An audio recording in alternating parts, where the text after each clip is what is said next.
que hemos titulado Bienaventurados los pobres en espíritu. Y vamos a leer un solo versículo que se encuentra en el capítulo 5 del Evangelio según San Mateo, en el verso 3. Dice justamente eso: bienaventurados los pobres en espíritu, porque de ellos es el reino de los cielos. Pueden sentarse. Las bienaventuranzas son, hermanos, uno de los pasajes, también se le conoce con el nombre del Sermón del Monte, uno de los pasajes más difíciles de interpretar, porque generalmente nosotros leemos la Escritura e interpretamos lo que dice literalmente. En este caso, si ustedes se dan cuenta, todos sabemos que bienaventurado es una persona sumamente bendecida, una persona que goza de la bendición de Dios en abundancia en su vida.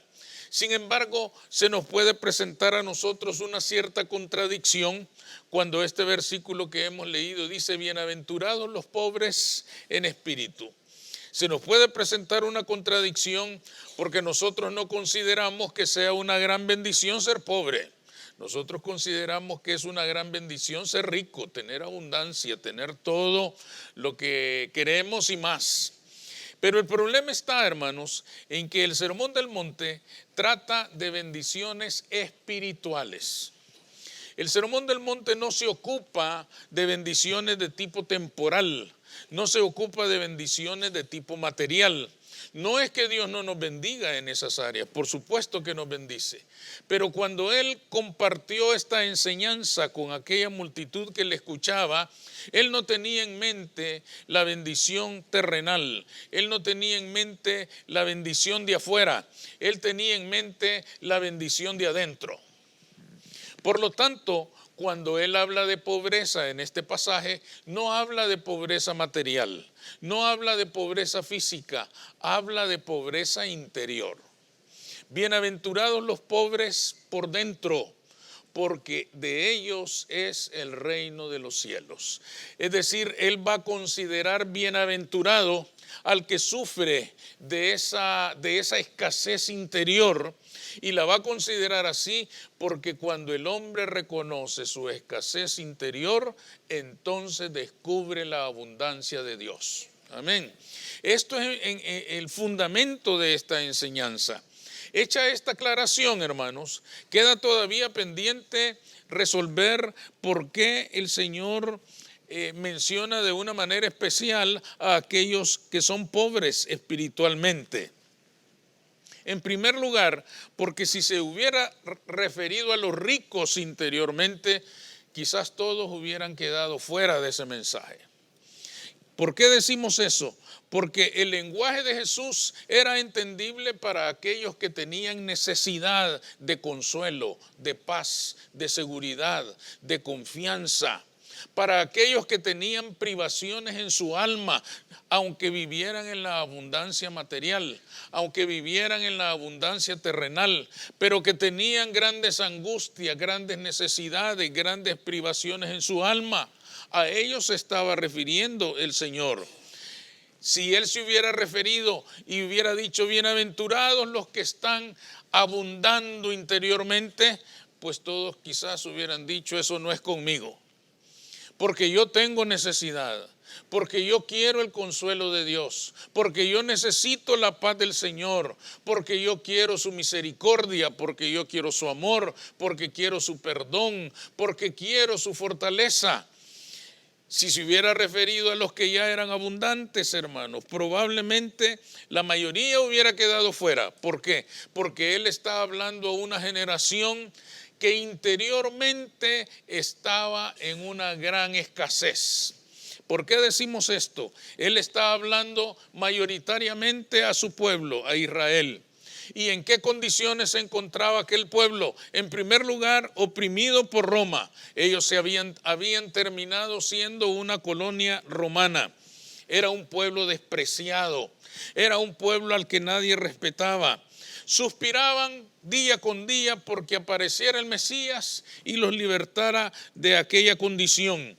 Interiormente entonces esta gente no estaba en abundancia, esta gente no estaba rebosando de seguridad, ni de paz, ni de confianza. Al contrario, rebosaba de grandes necesidades. Todo lo que tenía en su alma era hambre de sed, y tenía sed de justicia, de paz. Tenía sed de tantas cosas que el mundo no le podía dar. Una ilustración, hermanos, de la pobreza interior. Cuando ustedes leen en el libro de Éxodo, en el momento en que Dios llama a Moisés para que libere al pueblo de Israel, le dice: tú vas a sacar al pueblo. Moisés le contesta: ¿quién soy yo para ir a Faraón? Y es la primera pregunta que le hace Moisés: ¿quién soy yo para venir a desafiar al hombre más poderoso de la tierra, que era Faraón en aquel momento? Es decir, Moisés está declarando: Señor, yo no tengo la fuerza. Señor, yo no tengo el valor. Señor, yo no tengo la disposición. ¿Quién soy yo? Fíjense bien por qué decimos que es necesidad interior. Porque Moisés tenía humanamente muchos recursos con que acercarse a Faraón. En primer lugar, él había sido educado en el palacio. Tenía contactos en el palacio de Faraón como para poder acercarse a él. En segundo lugar, había sido educado como hijo de Faraón. Es decir, él tenía conocimiento de cómo funcionaba la corte, de cuáles eran los mecanismos para poder acercarse a Faraón. Además, había sido educado en todas las ciencias y el conocimiento de los egipcios, lo que hacía de Moisés un hombre verdaderamente preparado para poder enfrentarse al gobernante de aquella nación. Sin embargo, con todo y esos recursos, lo que Moisés mira al momento que Dios lo llama es que interiormente él es pobre. ¿Y por qué entonces Moisés fue bienaventurado?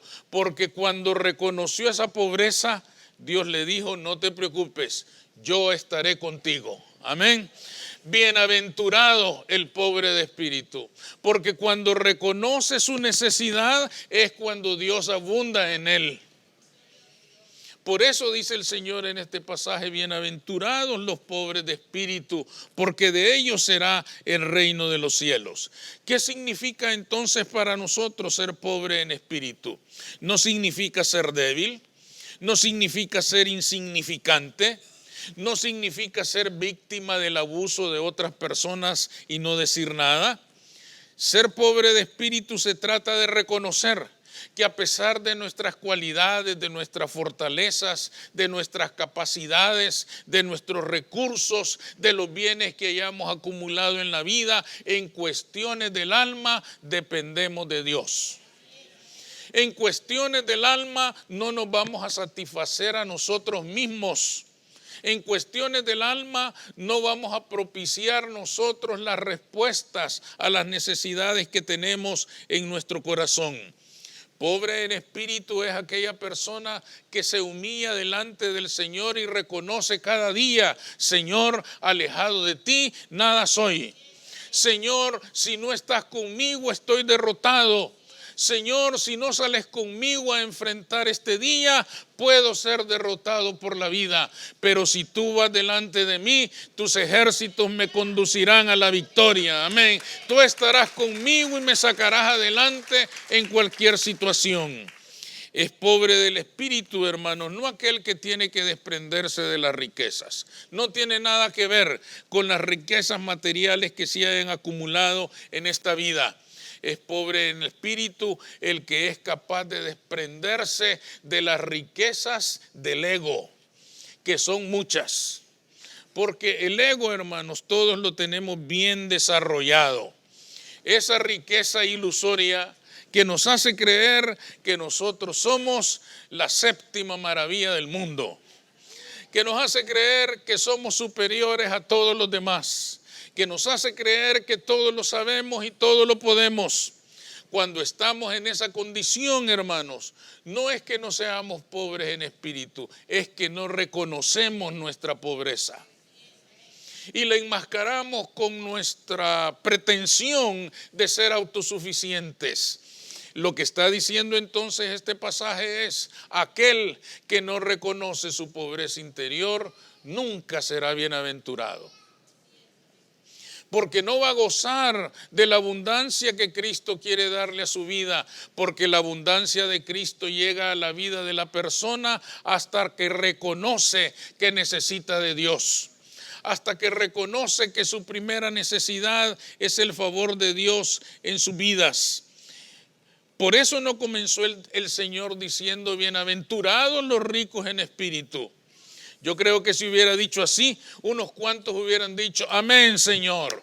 Los demás que se vayan, quedémonos solo nosotros, porque esta palabra es para nosotros, los que somos ricos.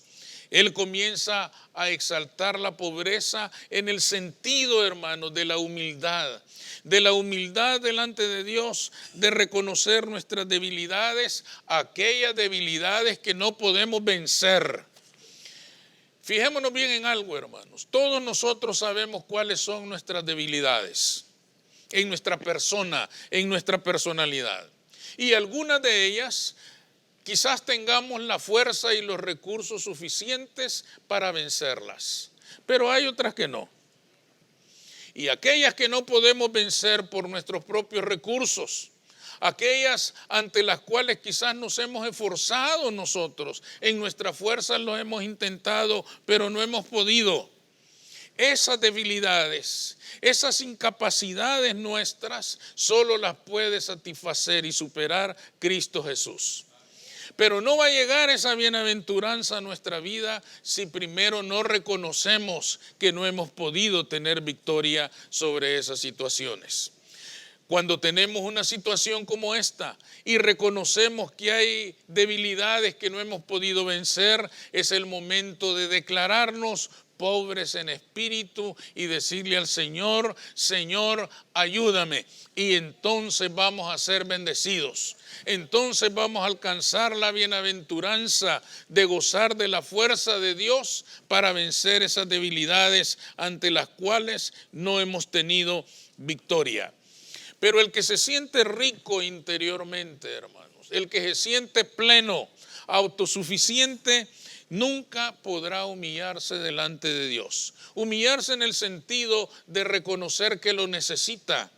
Humillarse en el sentido de reconocer que no está en paz con Dios. Humillarse en el sentido de reconocer que si Dios no le ayuda, no puede tener victoria. Mientras ese ego no siga reinando en su corazón, no va a poder alcanzar esta abundancia. El orgullo le estará derrotando. ¿Con cuánta razón entonces el Señor dijo: bienaventurados los pobres de espíritu? Porque aquellos que reconozcan su necesidad serán satisfechos. En segundo lugar, porque todo el que ya se siente rico no necesita del Señor. Todos conocemos la vida, hermanos, de uno de los discípulos del Señor, quizás el que más atención gana en los evangelios, Pedro. Cuando el Señor lo llamó, él estaba muy lejos de ser un hombre pobre en espíritu. Ustedes ven a Pedro siempre el número uno. Él siempre va adelante. Él siempre está al frente del grupo. Parece, hermanos, cuando se investiga la vida de Pedro, que aquel grupo de hombres pertenecían a una pequeña cooperativa de pescadores y parece que Pedro era el jefe, parece que él era el líder natural de aquel grupo. Y quizá por esto, hermanos, cuando el Señor hace aquel gran milagro de la multiplicación de la pesca milagrosa, Él se dirige a Pedro y le dice: trae tu barca y métela en el lago, ¿verdad? Llamó a Pedro y usó su barca para dar esa enseñanza y hacer aquel gran milagro.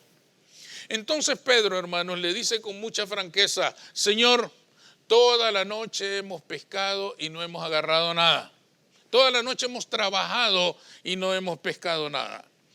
¿Saben qué le estaba diciendo Pedro? Pedro le estaba diciendo a Jesús: Jesús, aquí yo soy el experto. Yo soy el que sabe pescar. Recuérdate que tú eres carpintero. Este es otro oficio. Este yo lo conozco.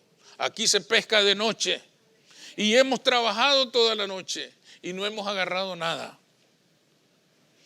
Y no agarrar nada en toda una noche, hermanos, para un negocio como aquel que ellos tenían, significaba la quiebra total. Era una crisis gravísima. No pensemos que, bueno, hoy no agarramos, pero mañana sí. No, aquello era el fin. Ellos estaban enfrentando una crisis enorme. Y quizá por esto, hermanos, Pedro primero saca a relucir su ego y le dice: maestro, nosotros hemos trabajado toda la noche y no hemos agarrado nada. Yo creo que con esto le estaba sugiriendo: ¿por qué no nos dejas dormir un rato? Comemos y en la noche lo volvemos a intentar. Pero el Señor le dice: boga mar adentro. Y fíjense en las palabras de este hombre. Pedro le dice entonces: Señor, no hemos agarrado nada, pero en tu nombre echaré la red. La crisis que tenía, hermanos, le hizo descubrir a Pedro: bueno, yo soy el experto aquí, pero la verdad, el que me pueda salvar ahora, que me salve, porque estoy arruinado y no puedo más. No me sirvió de nada mi conocimiento, no me sirvieron de nada mis capacidades, la experiencia de tantos años y de generaciones de mi padre, de mi abuelo, todos pescadores. No me sirvió de nada, pero si este hombre puede hacer algo, en su nombre voy a echar la red. Y la red se rompía. Amén. De todo lo que agarraron cuando el Señor le indicó dónde la iba a lanzar y cómo la iba a lanzar. Entonces Pedro cae de rodillas. Ese hombre, hermanos, tan lleno de ego, cae de rodillas y le dice: Señor, apártate de mí, porque soy hombre pecador. Descubrió su pobreza interior. Descubrió que era pobre de espíritu. Él creía que no. Él creía que era el más fuerte. Él creía que era el líder natural. Él creía que era el que siempre salía victorioso. Pero la presencia de Dios ante aquel milagro le demostró que él era un pobre de espíritu y conoció la abundancia de Dios. Amén. Y fue bienaventurado al contemplar con sus ojos aquel milagro maravilloso que le cambió la vida. Generalmente, hermanos, la persona más difícil para que sea bendecida es aquella que se cree buena. Y hay personas buenas en el plano natural. El que no hace mal a nadie, sino todo lo contrario, practica las buenas costumbres, respeta a todo el mundo, lleva una vida honesta. De vez en cuando lanza una cana al aire, pero no es mayor cosa. Después de examinarse, él dice: soy buena gente. Esta persona, hermanos, que se siente buena, que se siente suficientemente buena como para redimirse a sí misma, no necesita de Dios. Y en el Sermón del Monte el Señor no estaba hablando a estas personas, sino a aquellos que reconocieran su necesidad de Dios. Es pobre en espíritu, como ya lo hemos dicho, el que reconoce su pobreza no material. El más difícil de ser bienaventurado es aquel que cree que es rico en todas las áreas, no solo en lo material, sino también en lo intelectual, en lo moral y hasta en lo espiritual. Lo más importante de todos es que mientras no se reconozca pobre en espíritu, no va a conocer la bondad de Dios. Y hay personas, hermanos, que creyéndose buenos, se niegan a recibir la bendición de Dios, se niegan a recibir la bienaventuranza en Cristo y conducen sus vidas en un vacío continuo, en una necesidad continua interiormente hablando, pero no lo quieren reconocer. Cuando llegue el día en que reconozcan que tienen necesidad de Dios, van a ser bienaventurados y van a ver cómo las ventanas de los cielos se abren y abundan en su vida, derramando bendiciones de todo tipo sobre su vida. Pero mientras no reconozca esa necesidad, mientras no se dé cuenta de que interiormente puede haber pobreza en nosotros, no va a reconocer la bienaventuranza. Terminemos diciendo, hermanos, que aunque este concepto de la pobreza no es agradable, porque a nadie le agrada hablar de pobreza, reconozcamos que interiormente es muy fácil ser pobre. ¿Por qué decimos que es muy fácil ser pobre? Porque la vida que vivimos, llena de tanta injusticia, con tanta facilidad puede llenar nuestra alma de miserias. Pongamos ejemplos. ¿Quién no se llena de enojo, de tristeza, de humillación por la injusticia de otros? ¿Quién no se llena de pena, de dolor por la traición, por el engaño, por la mentira, por la falsedad? No ha sido nuestra falta, ha sido la de otras personas, pero a nosotros nos queda la carga de pobreza en nuestra alma. De esto estaba hablando Jesús. Jesús estaba diciendo, bienaventurados los que reconocen que tienen esa pobreza interior, porque al reconocerla vendrán a mí y yo les llenaré de mi abundancia para que superen esa necesidad. Amén. El Señor estaba diciendo, bienaventurados son si lo reconocen. Quiere decir esto, hermanos, para finalizar, que el Señor no podrá consolar a una persona hasta que esta persona reconozca que necesita ser consolada. Dios no podrá fortalecer a una persona hasta que esta persona no reconozca que necesita ser fortalecida. Dios no podrá bendecir con abundancia a una persona hasta que no reconozca que está en escasez. Es bienaventurado entonces el pobre de espíritu, ese que reconoce las pobrezas que puede llevar en el corazón, estas cosas que empobrecen nuestro ánimo, nuestra mente, nuestra alma, por causa en muchos casos de la injusticia de otros y no de la propia injusticia nuestra. Pero sin embargo, esa carga de pobreza queda con nosotros y nadie la puede resolver. Nadie nos puede ayudar. Solo hay uno que puede derramar su bienaventuranza sobre nosotros y se llama Jesús de Nazaret. Bienaventurado el que venga a Él, bienaventurado el que clame a Él, bienaventurado el que reconozca a Él como la fuente de toda bondad. Vamos a orar.